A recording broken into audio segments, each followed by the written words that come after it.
मेरो यो periodic motion भन्ने च्याप्टरको केही भागहरू रिभिजन गर्न जाँदैछौँ।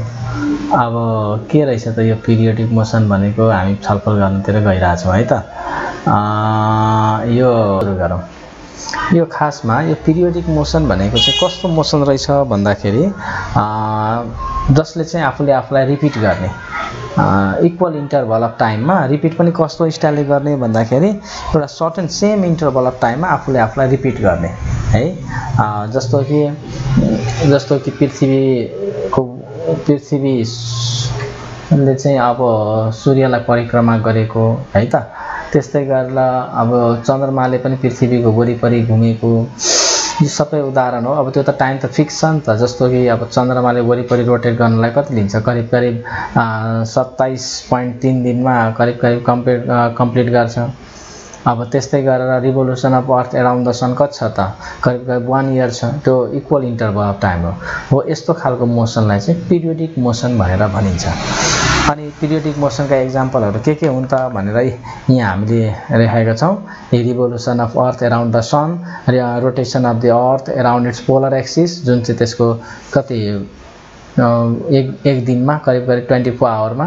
त्यस्तै हामीले लाउने घडीको आवर ह्यान्डले ठ्याक्कै 12 घन्टामा आफ्नो पोजिसन फेरि रिपिट गर्छ। त्यस्तै गरेर मिनेट ह्यान्डले चाहिँ 60 मिनटमा रिपिट गर्ने भयो, सेकेन्ड ह्यान्डले चाहिँ 1 मिनटमा रिपिट गर्ने भयो। अनि त्यस्तै गरेर यो भयो चन्द्रमाको मोसन भयो अर्थको वरिपरि। यसरी हामीले पिरियोडिक मोसनको बारेमा पढ्यौँ। अब त्यसपछि अब ठ्याक्कै पिरियोडिक मोसन भित्रै चाहिँ ओसिलेटरी मोसन अथवा त्यसलाई भाइब्रेटरी मोसन रहेको छ। यो ओसिलेटरी र भाइब्रेटरी मोसन पनि पिरियोडिक मोसनै हो। तर ओसिलेटरी मोसनमा चाहिँ कस्तो खालको मोसन हुन्छ भन्दाखेरि टु एन्ड फ्रो हुन्छ कि त ब्याक एन्ड फोर्थ हुन्छ है, इक्वल इन्टरभल। अनि यो पिरियोडिक मोसनमा आफूले आफूलाई ठ्याक्कै इक्वल जुन टाइममा चाहिँ रिपिट गर्छ त्यो टाइमलाई चाहिँ हामीले टाइम पिरियड भनेर भन्छौँ है। अब ओसिलेटरी मोसन पनि पिरियोडिक मोसनै हो हैन। तर यसमा चाहिँ के हुन्छ भन्दाखेरि जस्तो चाहिँ टु एन्ड फ्रो हुने, जस्तो कि यो मोसन अफ पेन्डुलम यहाँ हेर्नुहोस् त। अब यो ओ भन्ने पोजिसनबाट ओसिलेट हुँदै एमा पुग्छ, फेरि अब यहाँ ए भयो, यो बीमा बन्छ। यसरी नै यहीँदेखि ओबाट एमा, एबाट ओमा, ओदेखि फेरि बीमा, यस्तो खालको रिपिट भयो है त। त्यही भएर ओसिलेटरी मोसन भनेको चाहिँ। अनि अर्को कि त यस्तो स्प्रिङ भयो, यो स्प्रिङमा हामीले केही लोडहरू झुन्डाइदियौँ। अब स्प्रिङलाई भाइब्रेसन गराइदियौँ, यहाँनिर केही फोर्स लगाएर भनेपछि स्प्रिङको मोसन यसरी तलमाथि गर्ने भयो। यसलाई चाहिँ ब्याक एन्ड फोर्थ मोसन भनेर भन्छौँ। अब यसो चाहिँ यो ओरिजिनल पोजिसन जुन छ यसलाई चाहिँ मिन पोजिसन भनेर नाम राख्ने, अनि यता र यतालाई एबी भनेर नाम राख्ने है त।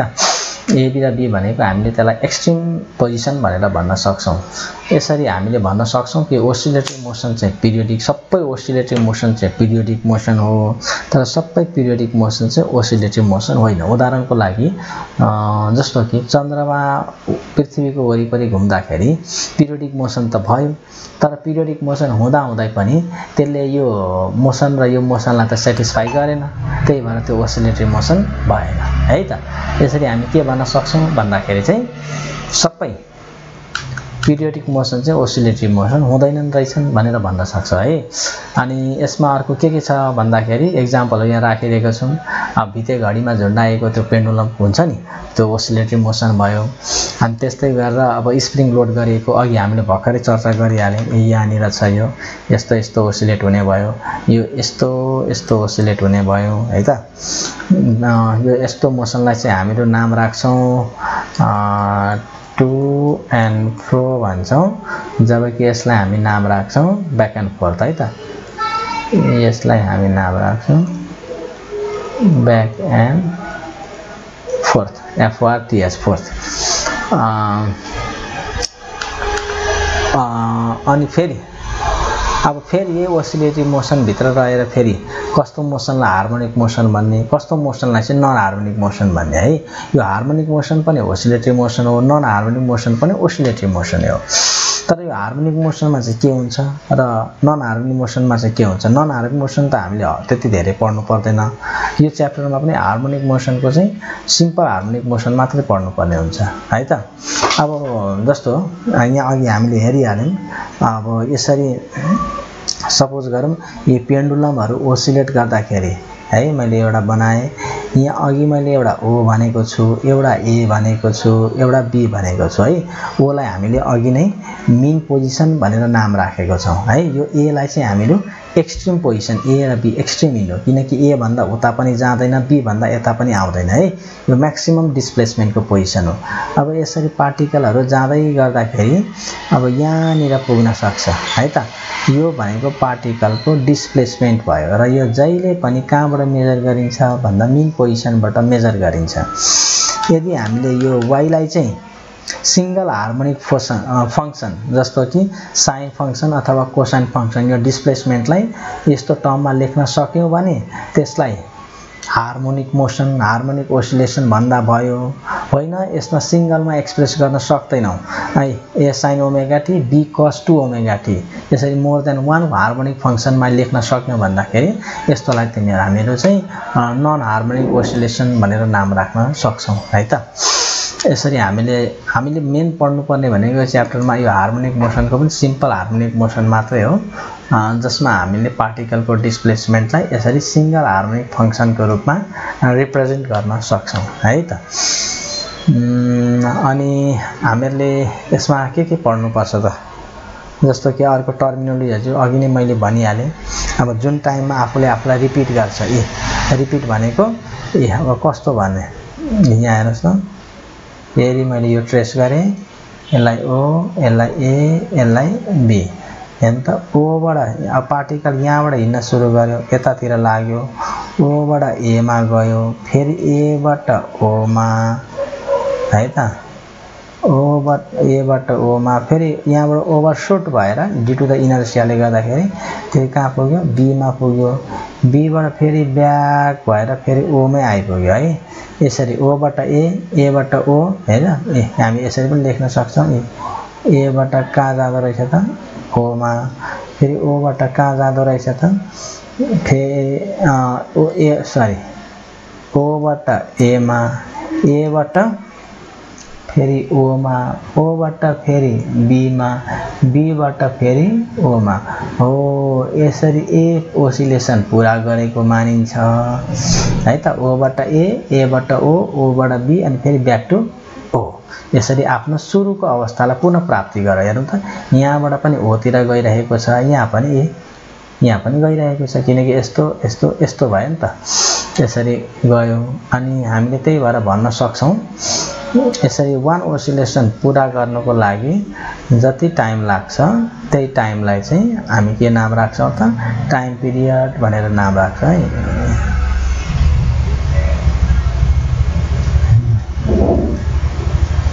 है त, यसरी हामीले टाइम पिरियडको बारेमा बुझ्यौं। अब हामी अर्को बुझ्छौं फ्रिक्वेन्सी भनेको के हो। टाइम पिरियड के त सेकेन्ड हुने भइ नै हाल्यो। अब यो फ्रिक्वेन्सी भनेको चाहिँ के रहेछ त? अब फ्रिक्वेन्सी भनेको त थाहा छँदैछ। यसरी यो ओसिलेसन ए, ओ देखि ए, ए देखि ओ, ओ देखि बी, बी देखि ओ लाई वान ओसिलेसन भन्छ। यस्तो एक ओसिलेसनमा कतिवटा ओसिलेसन कम्प्लिट गर्छ त्यसलाई हामीले फ्रिक्वेन्सी भन्छौं। फ्रिक्वेन्सीको युनिट त हर्ज हुने भइहाल्यो है त। अनि एंगुलर फ्रिक्वेन्सी भनेको त अब यो फ्रिक्वेन्सी एफ छ भने एंगुलर फ्रिक्वेन्सी कति भयो त? 2 पाई एफ हो। यसलाई फेजर डायग्राममा हाल्दै हामीले क्लियरली बुझ्न सक्छौं है त। अब डिस्प्लेसमेन्ट भन्ने छ। डिस्प्लेसमेन्ट भनेको अघि नै मैले भनिसकेँ, यो हार्मोनिक मोसन हुँदाखेरि यो ओलाई के भनिन्छ? अघि नै हामीले मिन पोजिसन हुन्छ भनेर नाम राख्यौं। यो ए र बी भनेको एक्सट्रिम पोजिसन। यसरी ओसिलेट हुँदै गर्दाखेरि सपोज गरौँ हाम्रो पार्टिकल यहाँबाट यो पार्टिकल यहाँ पुग्यो र यो पार्टिकल ए तर्फ अघि बढिरहेको छ है। अनि भनेपछि यो हुँदाखेरि यो ओ देखि यो पार्टिकल सम्मको डिस्प्लेसमेन्ट, कति डिस्प्लेसमेन्ट कभर गर त? वाइ डिस्प्लेसमेन्ट हो। यो डिस्प्लेसमेन्ट जुन छ यो हार्मोनिक मोसनको डिस्प्लेसमेन्ट भनियो यसलाई। यो डिस्प्लेसमेन्ट चाहिँ जहिले पनि मिन पोजिसनबाटै नापिन्छ है, मेजर गरिन्छ। यसमा विचार पुर्याउने कुरा चाहिँ त्यो हो। अनि अगाडिको भिडियोमा हामीले चर्चा गरेको थियौँ डिस्प्लेसमेन्टसम्म, आज हामी चर्चा गर्छौँ फेजसम्म है। फेजबाट सुरु गर्दैछौँ। यो फेज भनेको हो के, सिम्पल हार्मोनिक मोसनमा यसको हामीले किन प्रयोग गर्छौँ भन्ने बारेमा यसको चर्चा गर्छौँ। जब पार्टिकल ओसिलेट हुन्छ सिम्पल हार्मोनिक मोसनमा हामीलाई पार्टिकल कहाँनिर छ, कतातिर जाँदैछ भन्ने कुरा पनि थाहा पाउनु पर्ने हुन्छ है।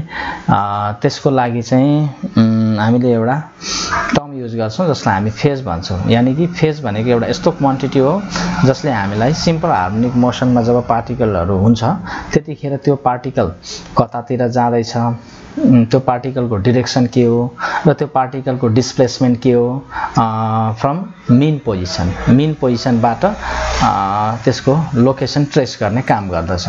यसलाई हामीले एउटा एङ्गलको रूपमा रिप्रेजेन्ट गर्न सक्छौँ। अब किन एङ्गल रोज्यौँ त भन्दाखेरि त्यसको एउटा सिम्पल एक्सप्लेनेसन म दिन गइरहेको छु। यसलाई नयाँ स्लाइड युज गरौँ। ल हामी ओसिलेसनमा सपोज गरौँ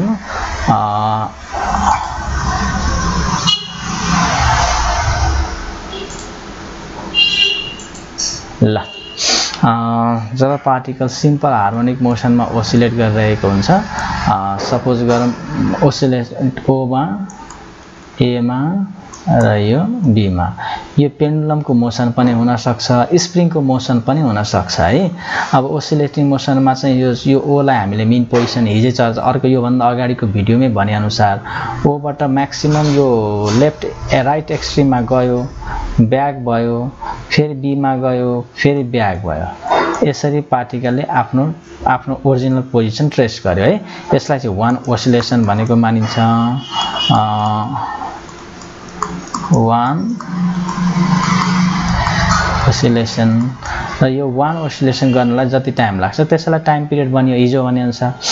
अब मानिलियो हाम्रो पार्टिकल यहाँनिर छ, अब यो पार्टिकल यतातिर गइरहेको छ, यानी कि away from the main position and toward the right extreme position. यो पार्टिकलको डिस्प्लेसमेन्ट यहाँदेखि मेन पोजिसनदेखि वाइमा छ। अब यसलाई हामीले केमा रिप्रेजेन्ट गर्छौँ भन्दाखेरि अब कसरी रिप्रेजेन्ट गर्ने त, वाइको इक्वेसन त बनाउनु पर्यो। अब वाइको इक्वेसन हामीले कसरी ट्रेस गर्छौँ भन्दाखेरि हामीले एउटा पार्टिकल मानिलियो एउटा सर्कुलर मोसनमा पार्टिकल मुभ भइरहेको छ अरे है। पार्टिकल सुरुमा t = 0 मा यहाँनिर थियो र केही समयपछि टाइम t मा पार्टिकल यहाँ पुग्यो, ए भन्ने पोइन्टमा पुग्यो है। ल अब यसलाई हामीले मेन पोजिसन बुझ्न सक्छौँ है। जब पार्टिकल यहाँनिर थियो, अब यहाँनिर म चाहिँ अब एउटा यहाँ परपेन्डिकुलर ड्र गर्न जाँदैछु। हो यो परपेन्डिकुलर पोइन्टलाई चाहिँ हामी अझ ए भनौँ ल। यो पोइन्ट ए त यसलाई पनि ए नै मानौँ, यो पोइन्ट ओ त यसलाई पनि हामी ओ नै मानौँ ल। यो पोइन्टलाई त्यस्तै गरेर हामीले सरी ओ होइन हामी यसलाई के मानौँ भन्दाखेरि यसलाई ओ मानौँ, यसलाई पनि ओ नै भनौँ है। किन ओ नै भन्यो अहिले एकछिन हामी चर्चा गर्छौँ। यो पोइन्टलाई हामी पी भनिदिउँ है, जुन चाहिँ यो पोइन्टको करेस्पोन्डिङ हुन्छ। अब त्यस्तै गरेर यहाँबाट हामीले एउटा परपेन्डिकुलर गऱ्यौँ र यो पोइन्ट पी भने यो पी नै भनिदियो, केही फरक पर्दैन। र यो पोइन्टलाई हामीले ए भन्न पाउँछौँ र यस पोइन्टलाई हामीले बी भन्न पाउँछौँ, फेरि गएर पोइन्टलाई ओ नै भन्न पाउँछौँ। अब हेरौँ त, जब पार्टिकल यसरी सर्कुलर मोसनमा एन्टी क्लकवाइजमा घुमिरहेको छ, यो पार्टिकलको हामीले वाइ एक्सिसमा प्रोजेक्सन ड्र गऱ्यौँ। अब मान्यो यो पार्टिकल यो ओ पोइन्टमा हुँदा त वाइको भ्यालु कति भयो त 0 भयो। अब बढ्दै गएर यो ए पोइन्टमा पुगेपछि वाइको भ्यालु के भयो, म्याक्सिमम हुन गयो। फेरि back to A to O, O to A यहाँ हामी हेर्न सक्छौँ O to A to O to B and B to O, यही पोजिसन ट्रेस भइरहेछ है। यसलाई वान ओसिलेसन कम्प्लिट भएको छ र one oscillation equal to one complete circular rotation भनेर बुझौँ। अब ओ देखि ए जाने क्रममा मान्यौ यहाँ पुग्यो, यसको प्रोजेक्सन यहाँ ड्र गऱ्यौँ है।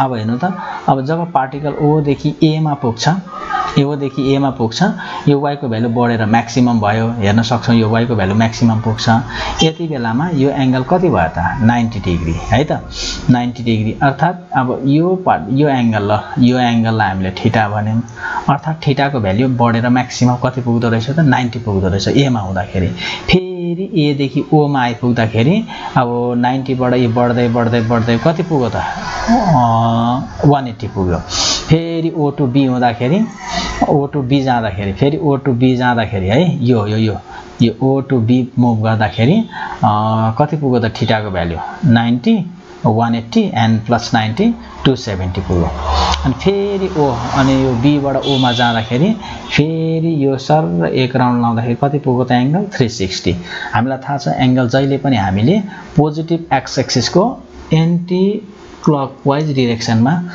मेजर गर्छौं है अर्थात यो एंगलले हामीलाई पार्टिकल कहाँ छ त्यो पनि मद्दत गर्यो किनकि यो एंगल चेन्ज भयो भने y को भ्यालु पनि चेन्ज हुँदो रहेछ सपोज गरौँ यो एंगल थीटा को भ्यालु 0 भयो भने y को भ्यालु पनि 0 थीटा को भ्यालु 90 भयो भने y को भ्यालु a मा पुग्यो अर्थात म्याक्सिमम मा पुग्यो फेरि थीटा को भ्यालु ठक्क 180 भयो भने 180 भयो भने यो फेरि पार्टिकल कहाँ छ त मेन पोजिसनमा छ भन्ने कुरा बुझ्यौ अर्थात अब थीटा को भ्यालु 0 to 90 छ भनेपछि 0 to 90 डिग्री मा छ भनेपछि पार्टिकल कहाँबाट कहाँ जाँदैछ o देखि a मा जाँदैछ है o देखि a मा जाँदैछ फेरि a देखि o मा गएको छ भने a to o गएको छ भने थीटा को भ्यालु कति 90 to 180 है थीटा को भ्यालु 90 to 180 अगेन अब पार्टिकल फेरि o देखि b मा गएको छ भने o देखि b मा गएको छ भने थीटा को भ्यालु कति भयो त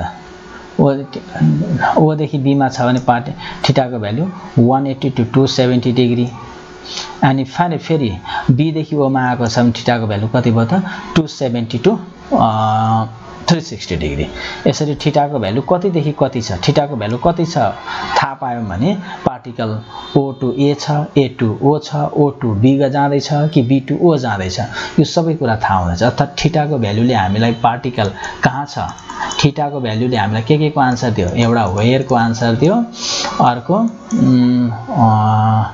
अनि कहाँ जाँदै छ पनि आन्सर दियो र इन व्हाट डाइरेक्सन को पनि आन्सर दियो in what direction को पनि आन्सर दियो त्यही भएर यो थीटाले चाहिँ दुईटैको इन्फर्मेसन क्यारी गर्छ र यो थीटालाई हामी नाम राख्छौं हो यही थीटालाई हामीले नाम राख्छौं फेज है त सिम्पल हार्मोनिक मोसनमा यसको हामीलाई एकदमै जरुरी पर्ने वाला छ यो थियो फेज को बारेमा केही कुरा ल अब केही कुराहरु राखौं हाम्रो क्वेशन के हुन गयो त भन्दाखेरि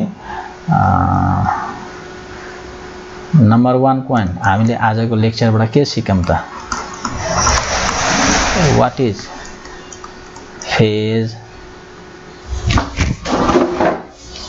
फेज अनि एन्ड व्हाट इज सिग्निफाई एउटा यो प्रश्नको उत्तर सिक्यौं अर्को प्रश्नको उत्तरले के सिक्यौं त भन्दाखेरि यो o to a मुभ गर्दाखेरि थीटा को भ्यालु कति फेज को भ्यालु कति फेरि a to o मुभ गर्दाखेरि फेज को भ्यालु कति हुन जान्छ अनि त्यस्तै गरेर o to b मुभ गर्दाखेरि फेज थीटा को भ्यालु कति देखि कति सम्म अनि b to o मुभ गर्दाखेरि थीटा को भ्यालु कति देखि कति सम्म सपोज गरौँ यो कति देखि कति भन्दा 0 डिग्री टु 90 डिग्री त्यस्तै गरेर यो कति देखि कति गेस गरौँ त यसको आन्सर हो 90 डिग्री टु 180 डिग्री फेरि यता कति त भन्दाखेरि 180 डिग्री टु 270 डिग्री ल यो चाहिँ आफै गेस गर्ने है यसरी फेज को बारेमा आज यो भिडियोमा हामीले थाहा पायौं आशा गर्छु यो भिडियोबाट तपाईले फेज सिम्पल हार्मोनिक मोसनमा फेज के हो भन्ने कुराहरु बुझ्नु भयो होला है अनि अझै थप कुराहरु गर्नु पर्दाखेरि ल मानिलियौ योलाई के भन्छ अरे यसलाई मिन पोजिसन यसलाई राइट एक्सट्रिम यसलाई लेफ्ट एक्सट्रिम यो पोइन्टमा यो ए भन्ने पोइन्टमा पुग्दाखेरि फेजको भ्यालु कति हुन्छ फेरि बी भन्ने पोइन्टमा पुग्दाखेरि फेजको भ्यालु कति हुन्छ यसमा मिन पोजिसनमा हुँदा फेजको भ्यालु कति हुन्छ है सपोज गरौँ हाम्रो पार्टिकल चाहिँ हामीले यसमा के मानेको छौँ भन्दाखेरि t = 0 मा पार्टिकल कहाँनिर रहेछ त मिन पोजिसनमा रहेछ है यसरी हामीले थाहा पाएको